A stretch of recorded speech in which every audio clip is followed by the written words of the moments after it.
안녕하세요, 여러분. 오늘 제가 들려드릴 이야기는 아이고, 지금 생각해도 가슴이 막 두근거리고 화가 나는 일이에요. 저는 올해 78인데요. 평생을 정말 정직하게 살아왔어요. 남의 것은 손끝 하나라도 건드리지 않고 바늘 하나라도 주워 오면 동네 사람들에게 다 물어보고 찾아주고 그런 식으로 살아온 사람이에요. 그런데 말이에요. 작년에 제가 15년 넘게 다니던 복지관에서 정말 어이없는 일을 당했어요. 도둑으로 몰렸다니까요. 저를 말이에요. 처음엔 제가 잘못 들었나 싶었어요. 아니, 내가 도둑이라고? 이게 무슨 소리야? 싶더라고요. 그런데 진짜였어요. 정말로 저를 도둑으로 의심하더라고요. 15년 동안 매일같이 얼굴 보고 지냈던 사람들이 말이에요. 제가 커피도 마시고 건강체조도 같이 하고 생일잔치도 같이 해주고 아플 때 병원도 같이 가주고 그런 사이였는데도 말이에요. 그 순간 정말 하늘이 무너지는 것 같았어요.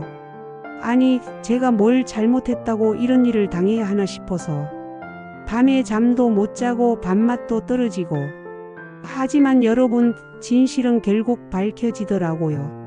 그리고 그 과정에서 제가 얼마나 소중한 가족이 있는지도 새삼 깨달았어요. 특히 저희 큰며느리가 정말 기특하게 이건 나중에 자세히 말씀드릴게요. 오늘은 정말 길고 긴 이야기가 될 것 같아요. 처음부터 끝까지 제가 어떻게 억울한 누명을 쓰게 됐는지 그리고 어떻게 그 누명을 벗게 됐는지 그 전 과정을 다 말씀드릴게요. 혹시 여러분 중에도 억울한 일을 당해본 적이 있으시다면 제 이야기가 조금이나마 위로가 됐으면 좋겠어요. 그리고 끝까지 포기하지 마시라는 말씀도 드리고 싶고요. 자, 그럼 이제 본격적으로 시작해 볼까요? 차 한 잔 드시고 편하게 들어보세요. 이야기에 앞서 좋아요, 구독, 알람 신청을 해주시면 좋은 내용을 만드는데 큰 도움이 될 것 같네요. 제가 다니던 복지관 이야기부터 해드릴게요. 거기는 정말 제 인생의 터전이었어요. 15년 전에 남편을 먼저 보내고 나서 혼자 있기가 너무 외로웠거든요. 큰아들 내외가 같이 살자고 했지만 젊은 사람들 생활에 방해가 되고 싶지 않아서 혼자 살기로 했어요. 그런데 하루 종일 집에만 있으니까 답답하더라고요. 텔레비전만 보고 있으면 시간이 안 가더라고요. 그러던 차에 동네에 새로 생긴 복지관에서 어르신 프로그램을 한다는 소식을 들었어요. 처음엔 좀 망설였어요. 낯선 사람들과 어울리는 게 어색하기도 하고 혹시 민폐가 되지 않을까 걱정도 되고 하지만 큰며느리가 어머니 집에만 계시지 마시고 나가서 사람들도 만나시고 취미생활도 하세요 라고 권해서 용기를 내서 나가게 됐어요. 첫날 복지관에 갔을 때가 생각나네요. 문을 열고 들어가는데 온통 모르는 얼굴들이에요. 어찌나 떨리던지. 그런데 거기서 김순옥 언니를 만났어요. 김순옥 언니는 저보다 2살 위인데 정말 활발하고 친근한 분이에요. 저를 보자마자 어머, 새로 오셨네요. 어서 오세요. 하면서 반갑게 맞아주시더라고요. 그때 얼마나 고마웠는지.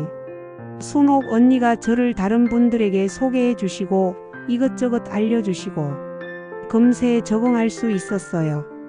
그렇게 해서 만난 친구들이 참 많아요. 이영자 언니, 박정희 언니, 최명숙 언니 모두 좋은 분들이에요. 나이도 비슷비슷하고 살아온 이야기도 비슷하고 매주 화요일 목요일에는 건강체조를 해요. 강사 선생님이 오셔서 음악에 맞춰 체조를 가르쳐 주시는데 처음엔 몸이 굳어서 잘 안 따라 했는데 지금은 제법 잘해요. 월요일, 수요일, 금요일에는 화투를 쳐요. 돈을 걸고 하는 건 아니고요. 그냥 재미로 하는 거예요. 이기면 과자 한 봉지, 음료수 한 병 이런 식으로요. 저는 화투를 정말 좋아해요. 결혼하고 남편한테 배웠는데 그때는 별로 재미가 없었거든요. 그런데 나이가 드니까 이게 이렇게 재미있는 줄 몰랐어요. 머리도 좋아지는 것 같고 시간도 잘 가고 특히 고스톱을 칠 때 제가 나름 실력이 있어서 친구들이 김영희는 정말 화투를 잘 친다고 인정해줘요. 그럴 때 기분이 참 좋더라고요. 가끔은 다 같이 나들이도 가요. 봄에는 벚꽃 구경, 가을에는 단풍 구경. 버스 타고 가서 도시락 먹고 사진도 찍고 정말 즐거워요. 작년 봄에 꽃 구경 나들이 갔을 때가 생각나네요. 꽃밭에서 다 같이 사진을 찍었는데 그때 모두 활짝 웃고 찍은 사진을 잊을 수가 없네요. 친구들이 영희는 정말 젊어 보인다고 해서 얼마나 기뻤는지. 그리고 생일도 서로 챙겨줘요. 누구 생일이 되면 다 같이 미역국도 끓여주고 작은 선물도 준비하고, 제 생일 때는 친구들이 손수 만든 미역국과 케이크를 준비해줬어요. 그때 정말 눈물이 날 뻔했어요. 아프면 서로 걱정해주고 병원에도 같이 가주고 정말 가족 같은 사이가 됐어요.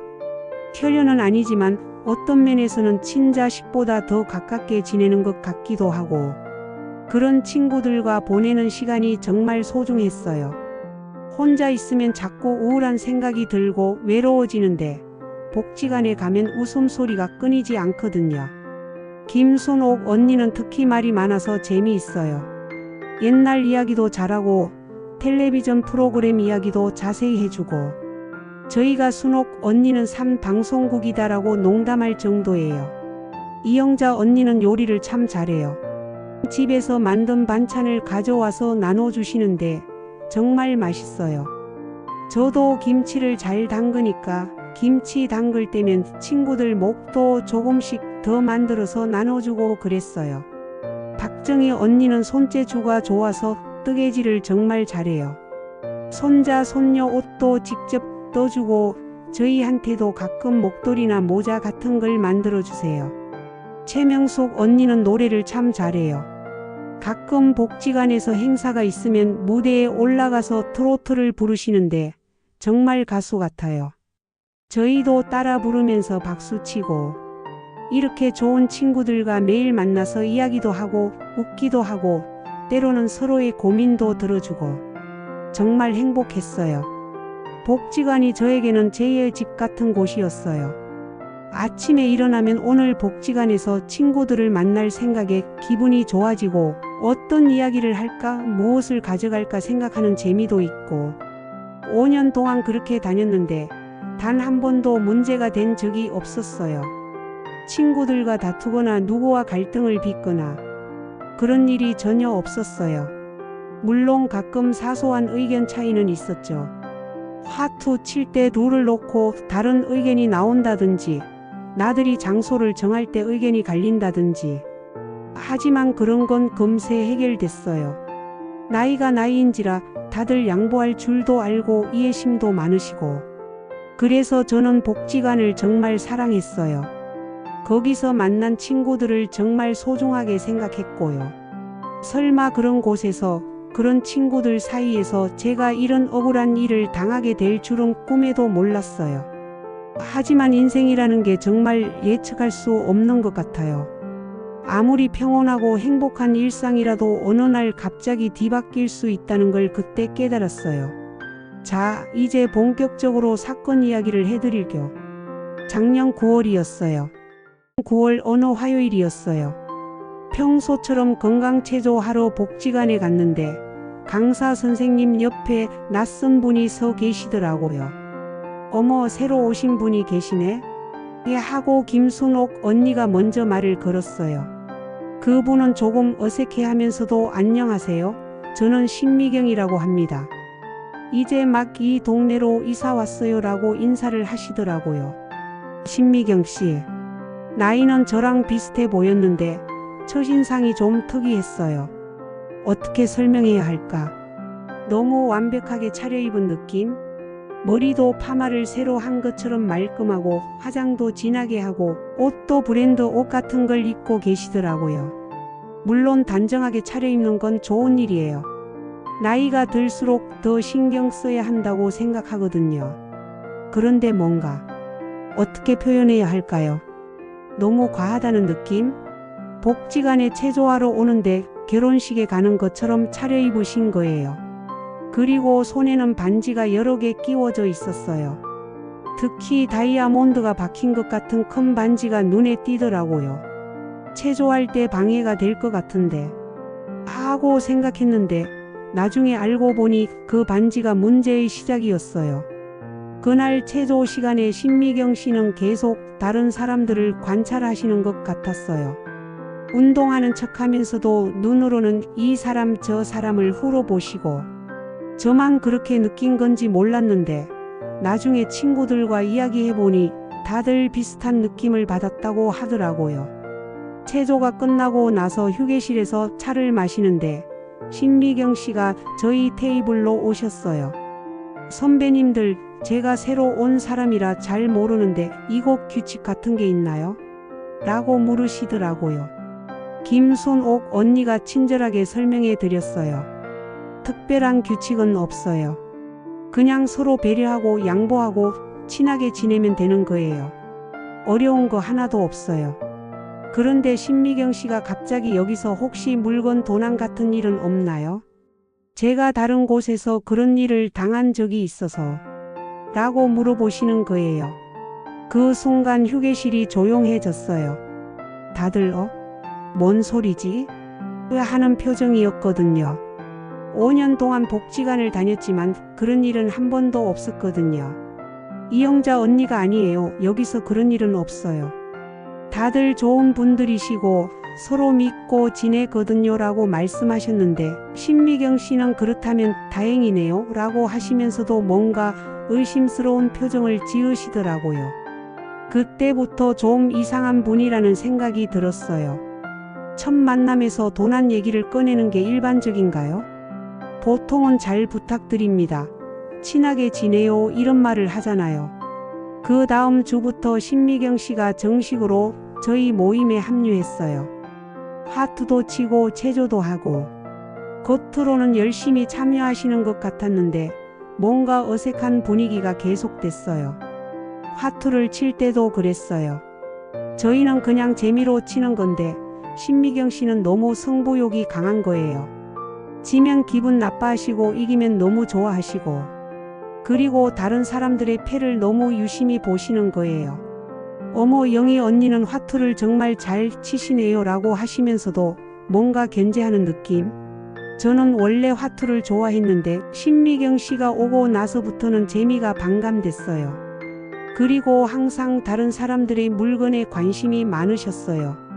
어머 순옥 언니 가방 참 예쁘네요. 영희 언니 목걸이가 진짜 금인가요? 정희 언니 시계 비싼 거 같은데요? 이런 식으로 계속 물어보시는 거예요. 처음에는 친해지려고 관심을 보이시는 건가 했는데 시간이 지날수록 뭔가 다른 의도가 있는 것 같더라고요. 남의 물건을 너무 자세히 관찰하시는 거예요. 특히 저한테 유독 관심이 많으셨어요. 제가 끼고 있던 금반지를 보시고는 영희 언니 반지가 참 고급스러우시네요. 혹시 어디서 사셨어요? 라고 물어보시더라고요. 그 반지는 남편이 저희 결혼 30주년 때 선물해 준 거였어요. 별로 비싼 건 아니지만 저에게는 정말 소중한 거거든요. 그래서 남편이 선물해 준 거예요 라고 대답했는데 정말 부러워요. 남편분이 센스가 좋으시네요 라고 하시면서도 계속 제 손을 빤히 보시는 거예요. 좀 불편했지만 나쁘게 생각하지 않으려고 했어요. 새로운 분이니까 어색할 수도 있고 친해지려고 그러시는 건가 싶기도 하고. 그런데 며칠 지나지 않아서 이상한 일들이 계속 생기기 시작했어요. 어느 날은 제가 복지관에서 화장실에 갔다가 돌아와 보니 제 가방이 약간 위치가 바뀌어 있더라고요. 분명히 의자 왼쪽에 두었는데 오른쪽으로 옮겨져 있는 거예요. 내가 잘못 기억했나 싶어서 그냥 넘어갔는데 그 다음 주에도 비슷한 일이 있었어요. 화장실 다녀온 사이에 제 자리 주변이 뭔가 어수선해진 느낌? 친구들한테 물어봤더니 아무도 건드리지 않았는데 하더라고요. 그런데 신미경 씨만 어머 저도 화장실 갔다 왔는데 혹시 제가 지나가면서 실수로 건드렸나 봐요 라고 하시더라고요. 그때는 그럴 수 있지라고 생각했어요. 실수할 수 있는 일이니까요. 하지만 지금 생각해보니 그때부터 뭔가 계획이 있었던 것 같아요. 그리고 신미경 씨는 항상 남의 일에 간섭을 많이 하셨어요. 영희 언니, 오늘 기분이 안 좋아 보이세요? 순옥 언니는 요즘 뭐 걱정거리라도 있으세요? 이런 식으로 계속 캐묻듯이 물어보시는 거예요. 좋게 해석하면 관심과 배려인데 나쁘게 해석하면 남의 사생활을 너무 궁금해하는 거죠. 저희는 친구 사이지만 그래도 선이 있잖아요. 너무 개인적인 것까지 캐묻지는 않거든요. 그런데 신미경 씨는 그런 게 없으셨어요. 영희 언니 아들은 뭐 하세요? 그 며느리는 어떤 분이에요? 그 용돈은 얼마나 받으세요? 이런 것까지 물어보시더라고요. 저는 원래 남한테 제 사정을 자세히 얘기하는 편이 아니에요. 그래서 그냥 평범하게 잘 살고 있어요 라고 대충 둘러댔는데 신미경 씨는 계속 더 구체적으로 알고 싶어 하시더라고요. 어느 날은 정말 당황스러운 일이 있었어요. 제가 복지관 화장실에서 나오는데 신미경 씨가 제 휴대폰을 보고 계시는 거예요. 테이블 위에 두고 간 제 휴대폰을요.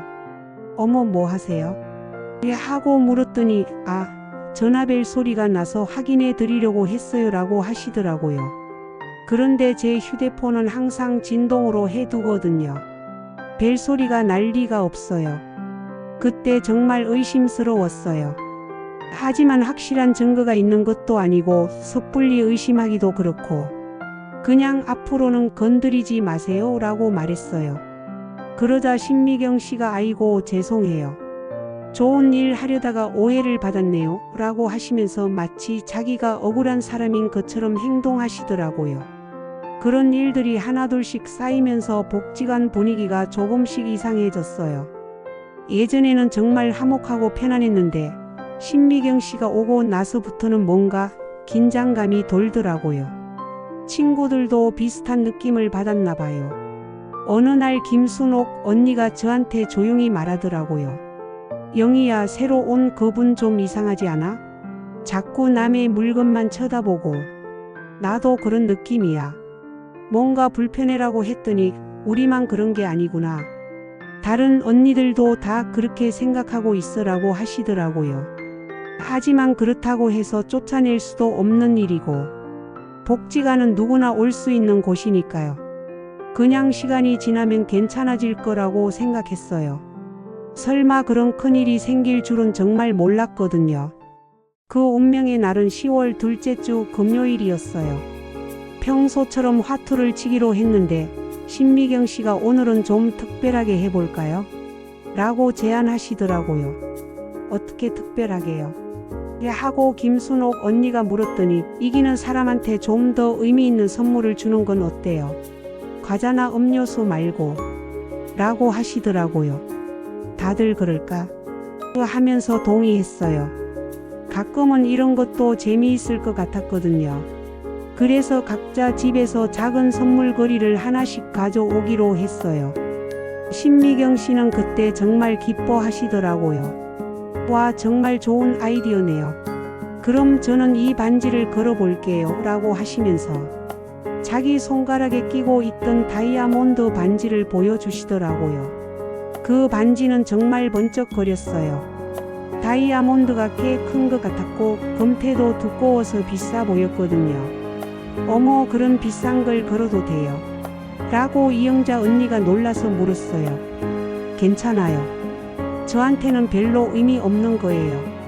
그냥 예전에 충동적으로 산 건데 누군가 가져가면 오히려 좋겠어요 라고 신미경 씨가 말했어요. 그래서 그날 화투 게임이 시작됐어요. 다들 평소보다 더 열심히 했죠. 그런 예쁜 반지를 걸고 하니까 긴장도 되고 재미있기도 하고 중간중간 휴식 시간에 신미경 씨가 화장실 좀 다녀올게요 라고 하시면서 자리를 비우셨어요. 그때 반지를 테이블 위에 두고 가시더라고요. 잠깐만 갔다 올 거니까 여기 두고 갈게요 라고 하시면서요. 그때까지는 아무 일도 없었어요. 저희는 그냥 계속 화투를 치고 있었거든요. 신미경 씨가 돌아와서도 한두 판 더 했고 그런데 게임이 끝나고 정리를 하는데 신미경 씨가 갑자기 소리를 지르시는 거예요. 내 반지가 없어. 분명히 여기 두고 갔는데. 모두 깜짝 놀라서 주변을 찾아봤어요. 테이블 밑도 보고 의자 밑도 보고 바닥도 다 훑어봤는데 없더라고요. 어디 갔을까? 분명히 여기 있었는데 하면서 다들 찾아봤지만 정말 없었어요. 신미경 씨는 점점 흥분하시더라고요. 이상해, 분명히 여기 두고 갔는데 누가 가져간 건 아니겠죠? 그 순간 복지관 안이 조용해졌어요. 다들 서로 얼굴만 바라보고 뭔가 어색한 분위기가 됐어요. 설마 누가 가져갔겠어요? 우리끼리인데. 김순옥 언니가 말했지만 신미경 씨는 계속 의심스러운 눈빛으로 이 사람 저 사람을 쳐다보시더라고요. 그럼 어디 갔을까요? 반지가 혼자서 날아갈 수는 없잖아요 라고 신미경 씨가 말했어요. 목소리가 점점 날카로워지더라고요. 그때부터 정말 불편해졌어요. 서로 의심하게 되고 눈치 보게 되고 5년 동안 이런 일은 처음이었어요. 다시 한번 천천히 찾아봅시다라고 이영자 언니가 제안해서 모든 곳을 다시 뒤졌어요. 가방 안도 보고 옷 주머니도 확인하고. 그런데 정말 없더라고요. 어디를 찾아봐도 그 반지는 보이지 않았어요. 신미경 씨는 점점 더 의심스러워 하시면서 누군가 숨긴 것 같은데 라고 중얼거리시더라고요. 그 순간 제가 정말 기분이 나빠졌어요. 우리를 의심하고 있는 게 뻔하잖아요. 5년 동안 함께 지낸 친구들을, 가족 같은 사람들을 도둑 취급하다니. 신미경 씨, 우리가 뭔 도둑인 줄 아세요? 그런 식으로 말하면 기분 나빠요 라고 제가 말했어요. 그러자 신미경 씨가 아니에요. 그런 뜻이 아니라 그냥 혹시 실수로라도 라고 둘러대시더라고요. 하지만 표정을 보니까 분명히 우리 중에 누군가 가져갔다고 생각하고 있는 게 뻔했어요. 그때 김순옥 언니가 그럼 우리 가방이라도 확인해보자. 그래야 의심이 풀리지라고 제안했어요. 다들 그러자라고 동의했어요. 억울하긴 하지만 그래야 이 이상한 분위기가 끝날 것 같았거든요. 그래서 한 사람씩 가방을 열어서 보여주기 시작했어요. 김순옥 언니부터 시작해서 이영자 언니, 박정희 언니, 최명숙 언니 모두 가방 안을 다 보여줬는데 당연히 반지는 없었어요. 그러고 나서 제 차례가 됐어요. 저도 당연히 아무것도 없을 거라고 생각하고 가방을 열었는데 그런데 이게 웬일인가요? 제 가방 안 작은 주머니에서 그 반지가 나온 거예요. 저도 깜짝 놀라서 소리를 질렀어요. 이게 왜 여기 있어? 나는 이거 넣은 적 없는데. 하지만 증거는 증거였어요. 제 가방에서 반지가 나왔으니까요. 신미경 씨가 거기 있었네요. 영희 언니가 실수로 주우신 건가 봐요라고 말했지만 목소리에는 분명히 의심이 깔려 있었어요. 아니에요. 저는 정말 모르는 일이에요. 이거 제가 넣은 게 아니라고요. 제가 억울해서 소리를 쳤지만 다들 저를 이상하게 쳐다보시더라고요. 신미경 씨는 아이고 괜찮아요. 실수할 수 있는 일이죠라고 하면서도 눈빛은 차가웠어요. 마치 드디어 잡았다는 표정이었거든요. 다른 친구들도 뭔가 당황스러워하는 것 같았어요. 저를 의심하고 싶지는 않지만 그렇다고 이 상황을 어떻게 해석해야 할지 모르겠다는 표정들이었어요. 언니들 정말 저 아니에요. 누군가 제 가방에 넣은 것 같아요. 제가 간절히 말했지만 신미경 씨가 그럼 누가 넣었겠어요? 우리밖에 없었는데 라고 반박하시더라고요. 정말 기가 막혔어요. 제가 뭘 어떻게 해야 할지 모르겠더라고요. 억울해서 눈물이 날 것 같았지만 울면 더 의심받을 것 같아서 꾹 참았어요. 저는 정말 모르는 일이에요. 누군가 농담으로 넣었거나 아니면 말을 잇지 못했어요. 뭔가 계획적인 일인 것 같다는 생각이 들었지만 그렇게 말하면 더 이상해질 것 같았거든요. 그날 복지관에서 나올 때 정말 기분이 최악이었어요. 친구들은 영희야 괜찮아. 실수할 수 있는 일이야 라고 위로해줬지만 신미경 씨는 끝까지 의심스러운 눈빛으로 저를 쳐다봤어요. 집에 돌아가서도 계속 생각해봤어요. 정말 제가 실수로 집어들었나?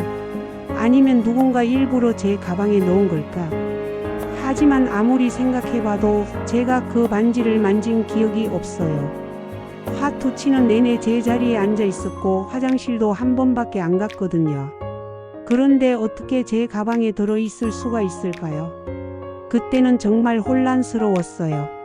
설마 제가 건망증이 생긴 걸까? 나도 모르게 주워서 가방에 넣었나? 하지만 아무리 생각해도 그럴 리가 없어요. 그날 밤 잠을 못 이뤘어요. 계속 그 일이 머리에서 떠나지 않더라고요. 그리고 앞으로 복지관에 가면 어떻게 될까 하는 걱정도 됐고요. 친구들이 저를 어떻게 생각할까? 혹시 정말 도둑이라고 생각하는 건 아닐까? 5년 동안 쌓인 신뢰가 한순간에 무너질까봐 무서웠어요. 그리고 신미경 씨. 그분은 분명히 저를 의심하고 있어요. 아니, 의심을 넘어서 확신하고 있는 것 같았어요. 다음 날부터가 정말 지옥 같은 시간의 시작이었어요. 그 사건이 일어난 다음 주 월요일, 저는 정말 복지관에 가기가 싫었어요. 하지만 안 가면 더 이상해 보일 것 같아서 용기를 내서 갔어요. 문을 열고 들어가는데, 그 순간을 어떻게 표현해야 할까요? 평소 같으면 어서 와 영희야 하고 반갑게 맞아주시던 친구들이 다 어색하게 쳐다보시는 거예요. 김순옥 언니만 영희야 왔네라고 인사해 주셨는데 목소리가 평소보다 어색했어요. 다른 분들은 눈만 마주치고 어색하게 웃으시거나 아예 딴 데를 보시거나 정말 마음이 찢어지는 것 같았어요. 5년 동안 가족처럼 지냈던 사람들이 저를 이렇게 대하다니. 신미경 씨는 더했어요. 저를 보자마자 영희 언니 오셨네요 라고 하시면서도 뭔가 경계하는 듯한 표정으로 제 행동을 하나하나 지켜보시더라고요. 그날 건강체조를 하는데 평소 같으면 다들 옆에서 영희야 동작이 틀렸어 이렇게 해봐 하면서 친근하게 이야기를 나누었는데 그날은 다들 저와 거리를 두시더라고요. 체조가 끝나고 휴게실에서 차를 마시는 시간에도 마찬가지였어요. 평소 같으면 제가 앉으면 옆자리에 앉아서 이런저런 이야기를 나눴는데 그날은 다들 멀찍이 떨어져 앉으시더라고요. 그때 정말 외로웠어요. 같은 공간에 있지만 혼자 있는 것 같은 기분.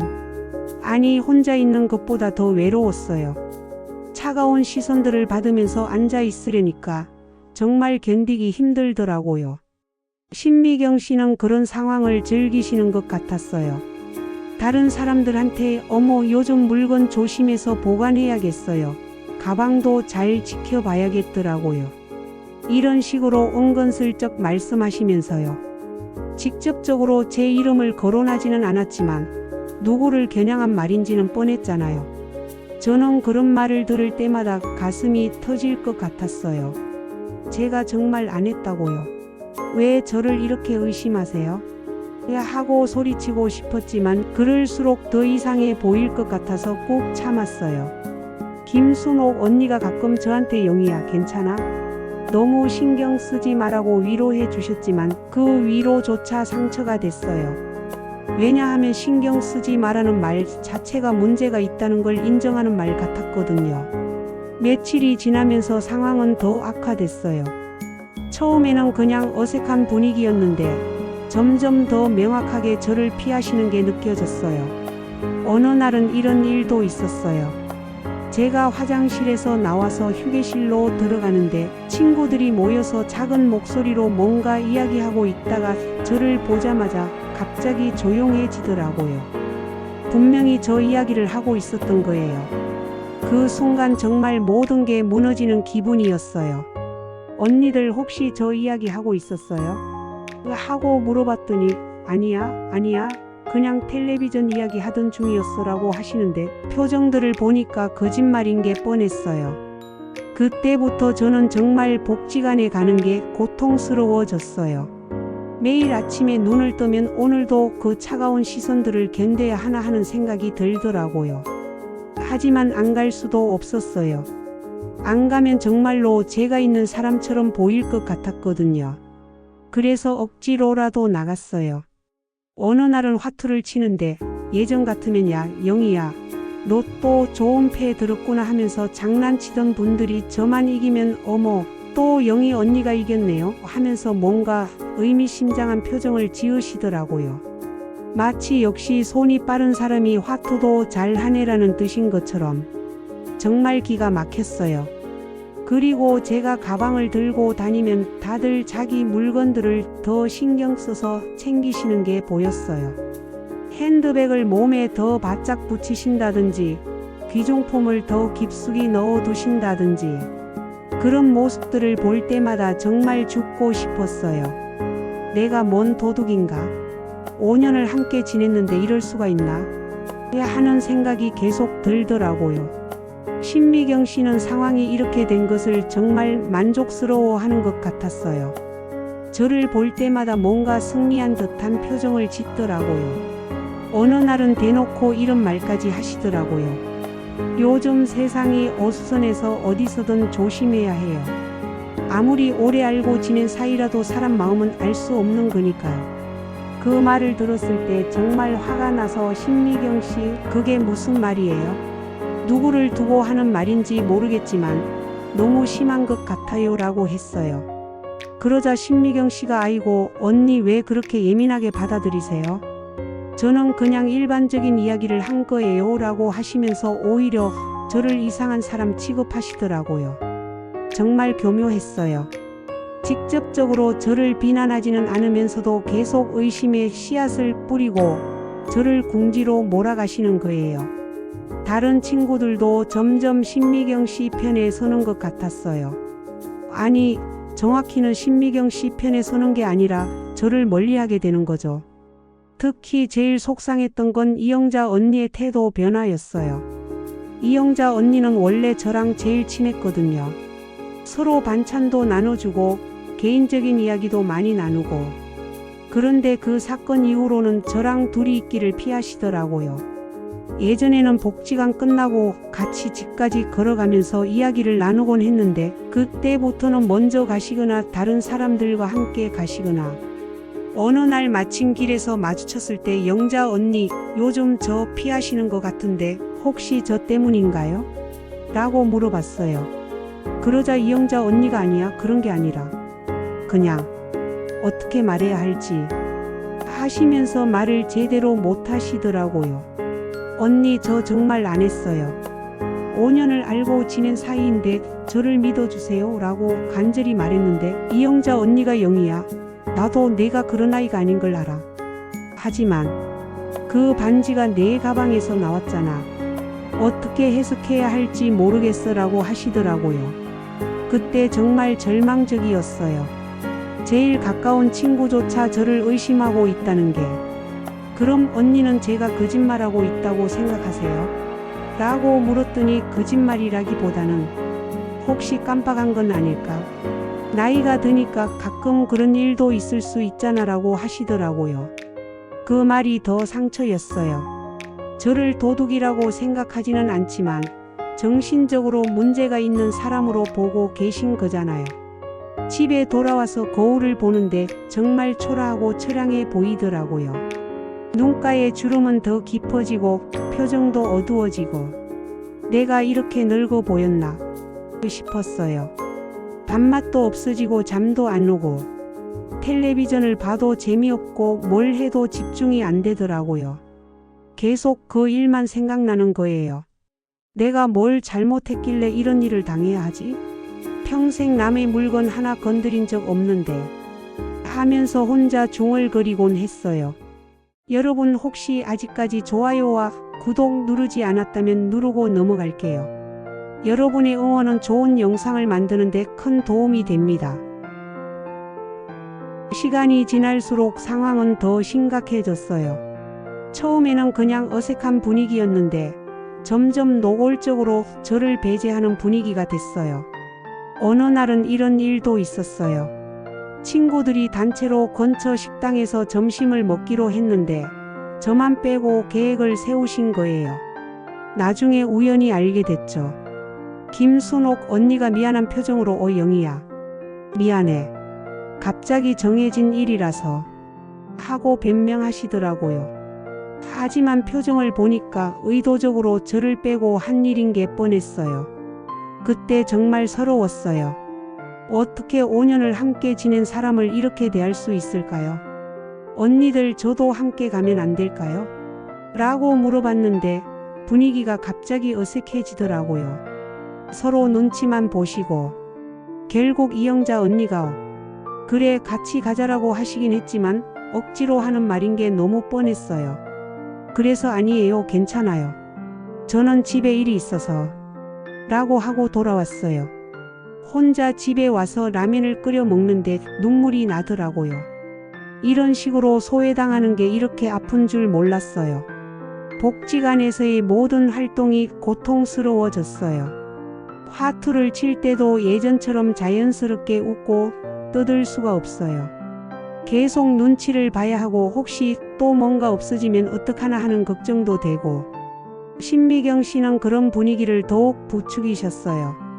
자기 물건들을 유독 저 앞에서 과시적으로 확인하시더라고요. 어머, 제 지갑이 어디 갔지? 분명히 여기 두었는데 하시면서 찾다가 여기 있네요 라고 하시는데 그럴 때마다 다들 저를 쳐다보시는 거예요. 분명히 일부러 하시는 거였어요. 저를 더 의심스럽게 만들려고 말이죠.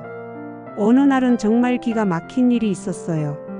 제가 화장실에 갔다 와서 보니까 제 자리 주변에 있던 다른 사람들의 가방이 모두 제 자리에서 멀찍이 옮겨져 있더라고요. 왜 가방들이 다 옮겨져 있어요? 라고 물었더니 박정희 언니가 그냥 자리가 좁아서 라고 둘러대시더라고요. 하지만 이유는 뻔했죠. 제가 없는 사이에 물건들을 안전한 곳으로 옮겨둔 거예요. 저를 완전히 도둑 취급하고 있는 거였죠. 그 순간 정말 모든 게 무너지는 기분이었어요. 아, 나는 이제 완전히 도둑으로 찍혔구나 하는 생각이 들더라고요. 복지관에서 집으로 돌아가는 길이 점점 길게 느껴졌어요. 예전에는 친구들과 함께 웃으며 걸었던 길인데 이제는 혼자 터덜터덜 걷게 됐거든요. 길을 걸으면서도 자꾸 생각이 나요. 내가 뭘 잘못했지? 정말 내가 기억을 못하는 건가? 혹시 치매라도 걸린 건가? 이런 생각들이 계속 맴돌더라고요. 집에 와서 큰아들한테 전화를 해볼까도 생각했어요. 하지만 뭐라고 말해야 할지 모르겠더라고요. 아들아, 엄마가 복지관에서 도둑으로 몰렸어 이렇게 말하기가 너무 부끄러웠거든요. 며느리한테도 마찬가지였어요. 그동안 며느리 앞에서는 항상 복지관 이야기를 즐겁게 했었는데 갑자기 이런 얘기를 하면 어떻게 생각할까 걱정됐어요. 그래서 그냥 혼자 끙끙 앓았어요. 누구한테도 말 못하고 혼자서만 소갈이하고 밤에 잠자리에 들어도 잠이 안 와요. 천장을 보면서 그 일만 계속 생각하게 되거든요. 정말 내가 그 반지를 가져간 건가? 아니면 누가 내 가방에 넣은 건가? 특히 신미경 씨 생각을 하면 화가 났어요. 그분이 처음 왔을 때부터 뭔가 이상했는데 왜 그때 더 조심하지 못했을까 후회됐어요. 하지만 후회해봐야 소용없잖아요. 이미 벌어진 일인데. 복지관에 가는 날이 되면 정말 우울해졌어요. 예전에는 복지관 가는 날이 기다려졌는데 이제는 가기 싫어졌어요. 하지만 안 갈 수도 없고 어느 날은 아예 몸이 아프다고 핑계를 대고 안 갔어요. 그랬더니 마음은 편했지만 한편으로는 이렇게 도망만 다니면 되나 하는 생각도 들더라고요. 다음날 복지관에 갔더니 김순옥 언니가 영희야, 어제 어디 아팠어? 안 와서 걱정했어 라고 하시더라고요. 그래도 걱정해 주시는 분이 있다는 게 조금 위로가 됐어요. 하지만 신미경 씨는 어머, 몸이 안 좋으셨나 봐요. 요즘 스트레스 받을 일이 많으시겠어요? 라고 하시면서 의미심장한 웃음을 지으시더라고요. 그 말을 듣고 정말 화가 났어요. 뭔 스트레스요? 당신이 저를 이렇게 만들어 놓고는 점심시간에도 예전과는 달랐어요. 다들 자기가 가져온 도시락을 먹는데 예전에는 서로 나눠 먹고 그랬거든요. 영희야, 이거 맛있으니까 먹어봐. 언니, 이것도 드세요. 이런 식으로요. 그런데 이제는 아무도 저한테 음식을 권하지 않아요. 그리고 저도 다른 분들한테 권하기가 어색해졌어요. 혹시 저 사람이 주는 거 먹어도 되나? 뭐 이런 생각을 하실까봐. 정말 모든 게 어색해졌어요. 5년 동안 자연스럽게 해왔던 모든 것들이 부자연스러워졌어요. 어느 날은 화투를 치다가 제가 실수를 했는데 예전 같으면 아이고 영희야 왜 그래? 집중해. 라고 농담 섞인 핀잔을 들었을 텐데 그날은 다들 조용하더라고요. 마치 역시 정신이 없나 보네라는 눈빛으로 저를 보시는 것 같았어요. 그리고 가장 힘들었던 건 예전에 함께 웃던 것들이 더 이상 웃기지 않다는 거였어요. 다른 사람들은 웃고 있는데 저만 웃을 수가 없어요. 억지로 웃으려고 해도 어색한 웃음밖에 나오지 않고 복지관이 더 이상 제게는 편안한 곳이 아니었어요. 매일 가야 하는 곳이지만 가기 싫은 곳, 있고 싶지만 있기 힘든 곳이 됐어요. 그러던 어느 날 정말 견디기 힘든 일이 생겼어요. 최명숙 언니의 지갑에서 10,000원이 없어진 거예요. 그때 모든 사람들의 시선이 저에게 쏠렸어요. 아무도 말은 안 했지만 다들 저를 의심하고 있다는 게 분명했어요. 또 영희 언니인가? 또 이런 생각을 하고 계시는 게 뻔했거든요. 그 순간 정말 모든 걸 포기하고 싶었어요. 그래, 내가 가져갔어. 만족하세요? 또 이렇게 말해버리고 싶었어요. 하지만 그럴 수는 없었죠. 정말 안 했으니까요. 결국 그 10,000원은 최명숙 언니가 다른 주머니에 넣어둔 걸 깜빡한 거였어요. 하지만 그걸 찾기까지 저는 또 한 번 의심받아야 했어요. 그날 집에 와서 정말 많이 울었어요. 언제까지 이런 식으로 살아야 하나? 이런 게 인생인가? 하면서 그때 정말 복지관을 그만둬야겠다는 생각이 들었어요. 더 이상 견딜 수가 없을 것 같더라고요. 하지만 복지관을 그만두면 저는 또 혼자가 되는 거잖아요. 그것도 무서웠어요. 정말 진퇴양난이었어요. 가도 힘들고 안 가도 힘들고. 그러던 차에 며느리가 찾아왔어요. 정말 하늘이 보낸 구원자 같았어요. 그날은 토요일이었어요. 복지관에 가지 않는 날이라 집에서 혼자 우울하게 지내고 있는데 갑자기 현관문이 열리면서 큰 며느리가 들어왔어요. 어머니 안녕하세요. 하고 밝게 인사하는 며느리를 보는 순간 눈물이 핑 돌더라고요. 며칠 동안 누구와도 제대로 된 대화를 못 해봤는데 이렇게 반갑게 맞아주는 사람이 있다는 게. 어머 수진아, 갑자기 웬일이야? 하고 반가워했는데 며느리가 제 얼굴을 유심히 보더니 어머니 많이 야위셨네요. 며칠 안 본 사이에 왜 이렇게 안색이 안 좋으세요? 라고 걱정스럽게 물어봤어요. 그때까지는 아무한테도 말 못했던 일인데 며느리의 걱정스러운 표정을 보니까 더 이상 혼자 끙끙 앓을 수 없겠더라고요. 수진아, 사실은 하고 말을 꺼내려는데 목이 막혀서 말이 안 나왔어요. 그동안 억눌러 두었던 감정이 한꺼번에 올라오면서 눈물부터 나더라고요. 며느리가 깜짝 놀라서 어머니 무슨 일이세요? 왜 우세요? 라고 하면서 제 손을 잡아주더라고요. 그제서야 그동안 있었던 일을 다 털어놨어요. 신미경 씨가 복지관에 온 것부터 반지 사건 그리고 지금까지 친구들한테서 의심받고 있는 상황까지. 며느리가 처음에는 너무 놀라더라고요. 어머니 그런 일이 있었다고요? 왜 진작 말씀 안 하셨어요? 말해봐야 뭐 하겠어. 사실대로 말해도 누가 믿어주겠어. 증거도 없는데. 하고 한숨을 쉬었더니 며느리가 단호하게 말하더라고요. 어머니 저는 어머니를 믿어요. 시집 온 후로 어머니가 어떤 분인지 제가 누구보다 잘 아는데 그런 일을 하실 분이 절대 아니에요. 그 말을 들었을 때 정말 가슴이 뭉클했어요. 온 세상이 저를 의심할 때 이 아이만은 저를 믿어준다는 게. 고마워 수진아. 너라도 믿어줘서 정말 고마워. 하고 울컥했는데 며느리가 어머니 울지 마세요. 우리가 꼭 밝혀낼 거예요. 억울한 일을 당하고 가만히 있을 순 없죠 라고 힘주어 말하더라고요. 그때 며느리의 눈빛이 정말 달라 보였어요. 평소에 순하고 조용한 아이였는데 그때는 뭔가 결의에 찬 표정이었거든요. 어머니, 그 신미경이라는 분에 대해서 좀 더 자세히 말씀해 주세요. 언제부터 오셨는지, 어떤 행동들을 했는지. 그래서 저는 기억나는 대로 다 말해줬어요. 신미경 씨가 처음 와서 도난 이야기를 꺼낸 것, 다른 사람들의 물건을 유심히 관찰한 것, 제 가방과 휴대폰을 건드린 것. 며느리는 제 말을 정말 집중해서 들으면서 중간중간 메모도 하더라고요. 어머니, 그분이 복지관에 오기 전에 다른 곳에서도 비슷한 일이 있었다고 하셨죠? 응, 첫날에 자기가 다른 곳에서 도난당한 적이 있다고 했어. 혹시 그곳이 어디인지 아세요? 글쎄, 자세히 말하지는 않았는데 그냥 다른 모임에서 그런 일이 있었다고만 했어. 며느리가 고개를 끄덕이더니 어머니, 월요일에 복지관에 함께 가도 될까요? 제가 한번 그분을 직접 봐보고 싶어요 라고 했어요. 왜? 너가 왜 복지관에? 어머니 누명을 벗겨드리고 싶어요. 이 일을 그냥 넘어갈 수는 없어요. 며느리의 말투가 정말 진지했어요. 그래서 그래, 같이 가자.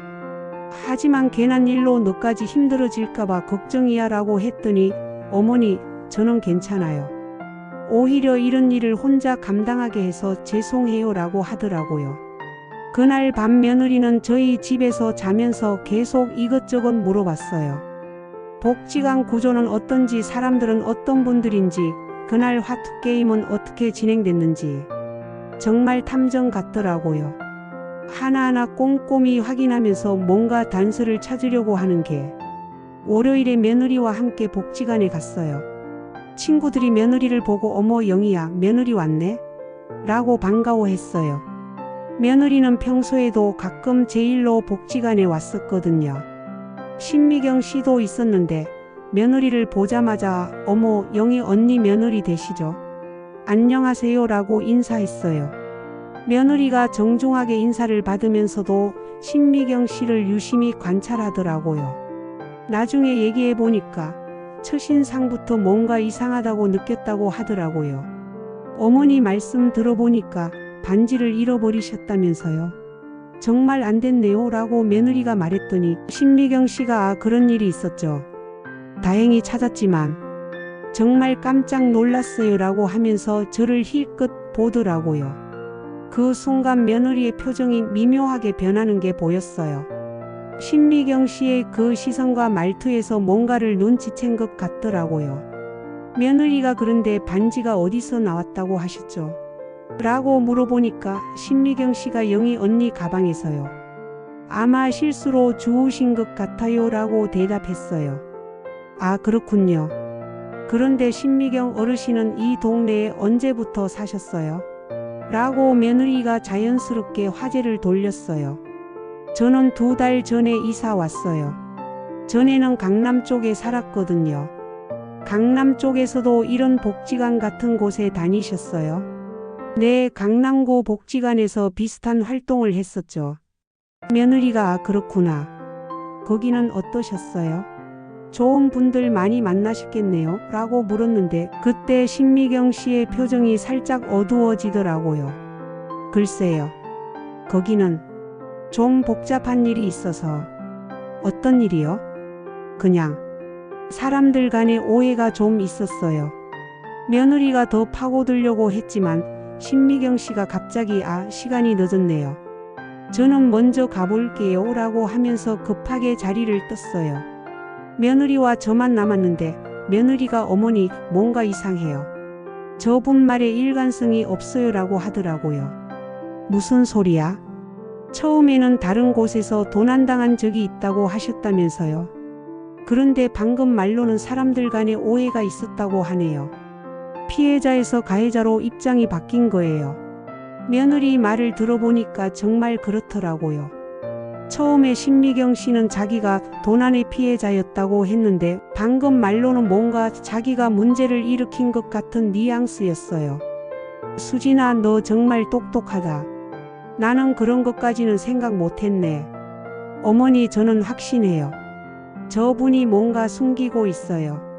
그리고 어머니를 일부러 함정에 빠뜨린 것 같아요. 며느리의 확신에 찬 목소리를 들으니까 조금 희망이 생기더라고요. 혹시 정말 진실을 밝힐 수 있을까? 며느리가 어머니, 저 강남구 복지관에 전화해서 알아볼게요. 신미경이라는 분이 거기서 무슨 일이 있었는지 확인해 보조라고 하더라고요. 그런 걸 알려줄까? 직접적으로는 안 알려주겠지만 돌려서 물어보면 뭔가 알 수 있을 거예요. 다음날 화요일 며느리가 시간을 내서 강남구 복지관에 전화를 했다고 하더라고요. 저녁에 전화가 왔는데 목소리가 흥분되어 있더라고요. 어머니, 큰일 났어요. 정말 큰일 났다니까요. 왜? 무슨 일이야? 어머니, 신미경 씨 정말 문제 있는 사람이에요. 강남구 복지관에서 쫓겨났어요. 뭐라고? 며느리가 숨을 고르더니 차근차근 말해주더라고요. 강남구 복지관에 전화해서 신미경 씨가 소개해줘서 연락드린다고 하면서 돌려서 물어봤다고 해요. 처음에는 개인정보라고 해서 말 안 해주려고 했는데 며느리가 혹시 그분과 관련해서 분실사고 같은 게 있었나요? 저희도 비슷한 일이 있어서요라고 하니까 담당자가 깜짝 놀라면서 말해줬다고 하더라고요. 어머니, 신미경 씨가 강남구 복지관에서도 똑같은 일을 했어요. 다른 어르신의 목걸이가 없어졌는데 그 어르신을 도둑으로 몰았다가 나중에 자기 집에서 그 목걸이가 나왔대요. 뭐? 그게 무슨? 그런데 신미경 씨는 끝까지 자기는 모르는 일이라고 했고 그 어르신이 자기 집에 와서 몰래 숨겨놨을 거라고 주장했대요. 결국 그 어르신은 복지관을 그만두셨고 나중에 다른 분들도 신미경 씨를 의심하기 시작해서 결국 그분이 복지관을 떠났다고 해요. 정말 깜짝 놀랐어요. 그럼 저만 당한 게 아니라 다른 곳에서도 똑같은 일이 있었다는 거잖아요. 수진아, 그럼 정말 그 사람이 일부러 그런 짓을 한 거야? 어머니, 이제 확실해요. 신미경 씨가 계획적으로 한 일이에요. 어머니 가방에 반지를 넣은 것도 분명 그 사람이에요. 그때 정말 분노가 치밀어 올랐어요. 지금까지 제가 얼마나 고통스러워했는데 그게 다 그 사람의 계략이었다니. 하지만 동시에 안도감도 들었어요. 제가 정신이 나간 것도 아니고 정말로 억울하게 당한 일이었다는 게 증명된 거니까요. 며느리와 저는 그날부터 계획을 세웠어요. 어떻게 하면 신미경 씨의 본 모습을 드러낼 수 있을지 말이에요. 며느리가 어머니, 우리가 직접 증거를 잡아야 해요. 말로만 하면 또 믿지 않을 거예요 라고 하더라고요. 그런데 어떻게 증거를 잡아? 저도 복지관에 며칠 같이 가볼게요. 그리고 신미경 씨 행동을 관찰해보고 틈을 노려서 함정을 만들어보죠. 며느리의 계획은 이거였어요. 먼저 며칠 동안 복지관에 같이 가서 신미경 씨의 패턴을 파악하고 그 다음에 일부러 미끼를 놓는 거예요. 미끼? 네, 신미경 씨가 탐낼 만한 물건을 일부러 놓아두고 몰래 지켜보는 거예요. 만약 그 사람이 정말 그런 짓을 하는 사람이라면 분명히 손을 댈 거예요. 정말 머리가 좋은 아이더라고요. 저는 그런 생각을 못했는데 다음날 며느리가 저와 함께 복지관에 갔어요. 며느리는 정말 조용히 그러면서도 꼼꼼히 신미경 씨를 관찰했어요. 언제 자리를 비우는지, 어떤 물건들을 유심히 보는지, 누구와 대화할 때 어떤 표정을 짓는지. 이틀 정도 관찰한 후에 며느리가 어머니, 패턴을 찾았어요 라고 하더라고요. 무슨 패턴? 신미경 씨는 항상 화장실 간다는 핑계로 자리를 비워요. 그리고 그 시간에 다른 사람들의 물건을 슬쩍 보거나 만져봐요. 아주 자연스럽게요. 그러고 보니까 정말 그랬어요. 신미경 씨는 유독 화장실을 자주 갔어요. 그리고 돌아올 때마다 누군가의 자리 근처를 지나가면서 슬쩍 둘러보고 수진아, 정말 무서운 사람이네. 그런 걸 다 계산하고 있었다니. 어머니, 이제 함정을 놓을 차례예요. 며느리가 준비한 건 작은 건반지였어요. 며느리가 평소에 끼고 다니던 건데 그렇게 비싸 보이지도 않고 그렇다고 너무 싸 보이지도 않는 적당한 거였어요. 어머니, 제가 이걸 테이블 위에 놓고 화장실에 갔다 올게요. 그 사이에 신미경 씨가 어떻게 하는지 지켜봐 주세요. 나 혼자서? 무서워. 괜찮아요. 저는 화장실 문 앞에 숨어서 지켜볼 테니까 뭔가 이상한 일이 생기면 바로 나타날게요. 드디어 작전 실행 날이 왔어요. 그날따라 신미경 씨는 평소보다도 더 다른 사람들의 물건을 유심히 보더라고요. 뭔가 기회를 노리고 있는 것 같았어요. 며느리가 반지를 테이블 위에 놓고는 어머니, 저 화장실 다녀올게요 라고 크게 말했어요. 모든 사람이 들을 수 있게요. 그리고 나서 화장실로 갔고 저는 마음을 졸이며 신미경 씨를 지켜봤어요. 처음에는 별 이상이 없었어요. 신미경 씨도 다른 사람들과 함께 화투를 치고 있었고, 그런데 15분 정도 지났을 때 신미경 씨가 갑자기 저도 화장실 좀 다녀올게요 라고 하면서 자리를 일어났어요. 그 순간 정말 심장이 쿵쾅거렸어요. 혹시 신미경 씨가 화장실 쪽으로 가면서 며느리 자리 근처를 지나갔어요. 그리고는 정말로 그 반지를 슬쩍 집어가는 거예요. 너무 자연스럽게 마치 휴지를 집는 것처럼 말이에요. 저는 너무 놀라서 숨이 막힐 뻔했어요. 정말로 그런 짓을 하다니. 신미경 씨는 반지를 주머니에 넣고는 화장실로 갔어요. 그런데 그 순간 화장실에서 며느리가 나타났어요. 며느리는 복도에 숨어서 다 보고 있었던 거예요. 신미경 씨는 며느리를 보고 깜짝 놀라더니 어머, 벌써 나오세요? 라고 당황해 하더라고요. 네, 금방 다녀왔어요 라고 며느리가 대답하고는 자기 자리로 돌아왔어요. 그리고 나서 며느리가 제 반지가 어디 갔지?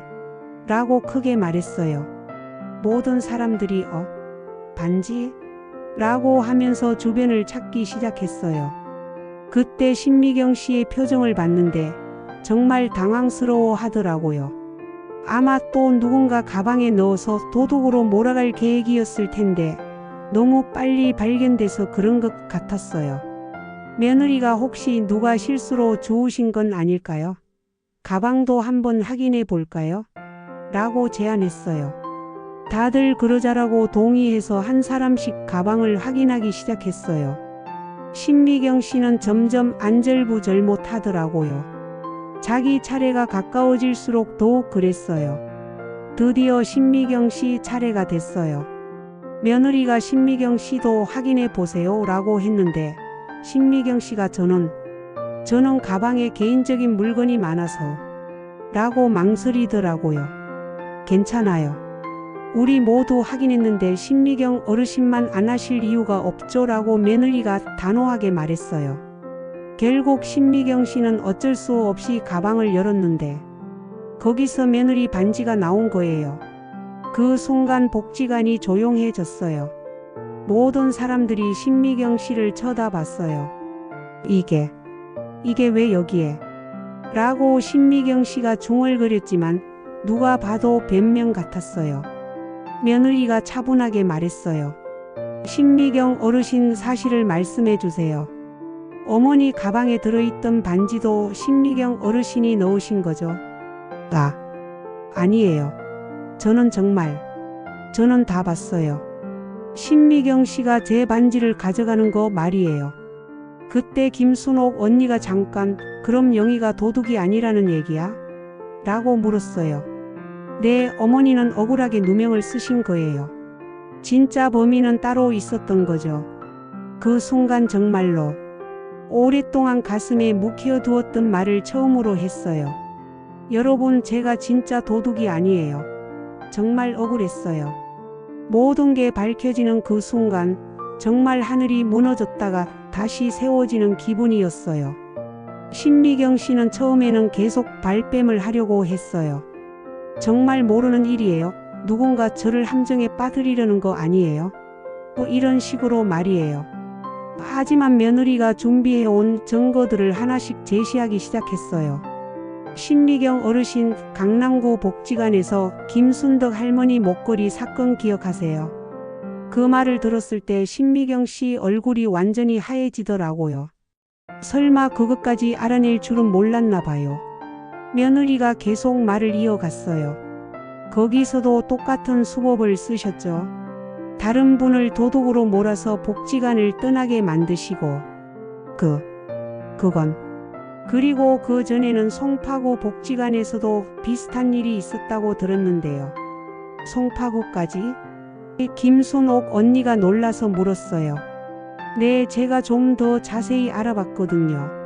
며느리가 휴대폰을 꺼내더니 여기 송파구 복지관 담당자와 통화한 내용을 녹음해뒀어요 라고 했어요. 그리고 재생 버튼을 눌렀는데 복지관 직원의 목소리가 나왔어요. 신미경이라는 분. 아, 그분 말씀이시군요.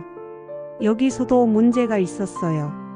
이모경 할머니 가방에서 팔찌가 사라졌는데 결국 신미경 씨가 다른 할머니를 의심하게 만들어서 그 할머니가 견디지 못하고 복지관을 그만두셨어요. 나중에 신미경 씨 가방에서 그 팔찌가 나왔는데도 끝까지 자기는 모른다고 하더라고요. 녹음을 들은 모든 사람들이 충격을 받았어요. 저만 당한 게 아니라 다른 곳에서도 같은 피해자들이 있었다니. 이영자 언니가 화를 내면서 그럼 지금까지 영희를 의심한 우리가 바보였네요. 라고 소리쳤어요. 박정희 언니도 어떻게 이런 일을, 왜 이런 짓을 하는 거예요? 라고 분노했어요. 신미경 씨는 이제 더 이상 변명할 수가 없게 됐어요. 증거가 너무 명확했거든요. 그때서야 진실을 털어놓기 시작했어요. 하지만 사과가 아니라 자기 변명만 늘어놓더라고요. 저도 어쩔 수 없었어요. 혼자 사는 게 너무 외로워서. 복지관에 가면 다들 이미 친한 그룹이 있잖아요. 저 같은 새로운 사람은 끼기 힘들고, 그래서 다른 사람을 도둑으로 몰아서 쫓아낸다고요. 김순옥 언니가 분개했어요. 제가 중심이 되려면 기존에 인기 있는 사람들을 제거해야 했어요. 특히 영희 언니 같은 분들은 너무 인기가 많아서 정말 소름 끼치는 말이었어요. 자기 외로움 때문에 무고한 사람들을 희생양으로 만들었다니. 며느리가 신미경 씨, 그렇다면 지금까지 몇 명이나 피해를 입었는지 아세요? 강남구의 김순덕 할머니는 그 일로 우울증에 걸려서 병원 치료를 받고 계세요. 송파구의 이모경 할머니는 그 충격으로 복지관 모든 활동을 그만두셨어요. 그리고 저희 어머니는 몇 달 동안 얼마나 고통스러워 하셨는데요. 그때야 신미경 씨가 조금 죄책감을 느끼는 것 같았어요. 하지만 여전히 진심 어린 사과는 없었어요. 최명숙 언니가 그럼 우리도 언젠가는 똑같은 피해를 당할 뻔한 거네요. 라고 물었어요. 아마 그랬을 거예요 라고 신미경 씨가 작은 목소리로 대답했어요. 정말 섬뜩했어요. 만약 며느리가 나서지 않았다면 앞으로도 계속 이런 일들이 벌어졌을 거라는 생각을 하니까. 김순옥 언니가 신미경 씨 이제 어떻게 할 거예요? 이런 일이 알려지면 라고 했는데 신미경 씨가 갑자기 일어나면서 저는 이 동네를 떠날 거예요 라고 하더라고요. 그리고는 정말 죄송했어요 라는 말만 남기고 황급히 복지관을 나가버렸어요. 우리는 모두 그 자리에 멍하니 서 있었어요. 이 모든 일이 너무 갑작스럽게 끝나버린 것 같아서. 신미경 씨가 떠나고 나서 복지관은 한동안 조용했어요. 모두들 무슨 말을 해야 할지 모르겠다는 표정이었거든요. 그때 김순옥 언니가 제일 먼저 저에게 다가와서 영희야, 정말 미안해라고 하면서 제 손을 잡더라고요. 우리가 너를 의심해서 정말 미안해. 5년을 알고 지낸 사이인데 어떻게 그럴 수가 있었지. 김순옥 언니가 눈물을 글썽이면서 말하니까 저도 눈물이 나더라고요.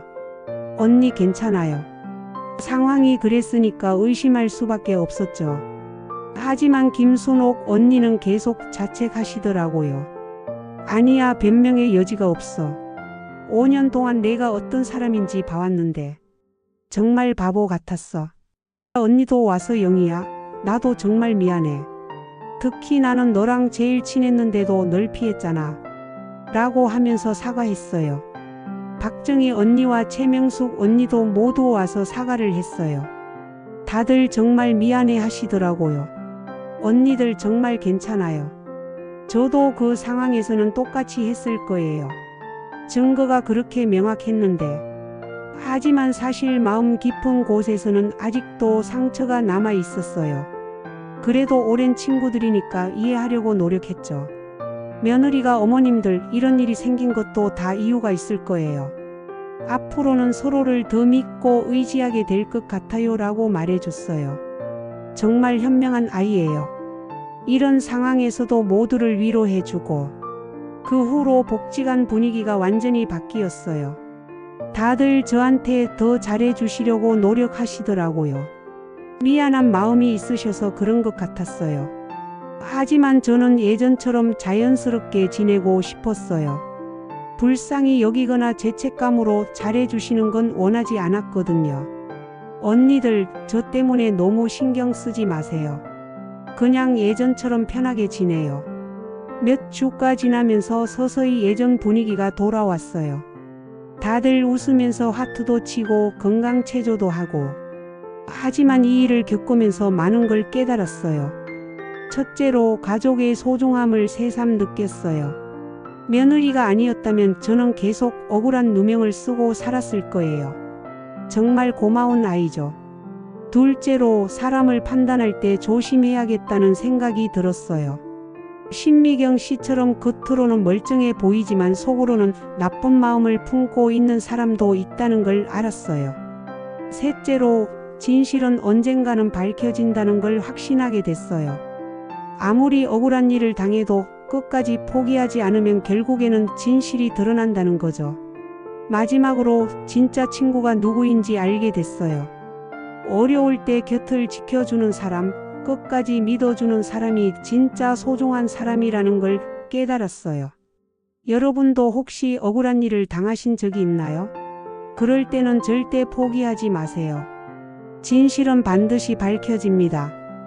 그리고 곁에서 믿어주는 사람들이 분명히 있을 거예요.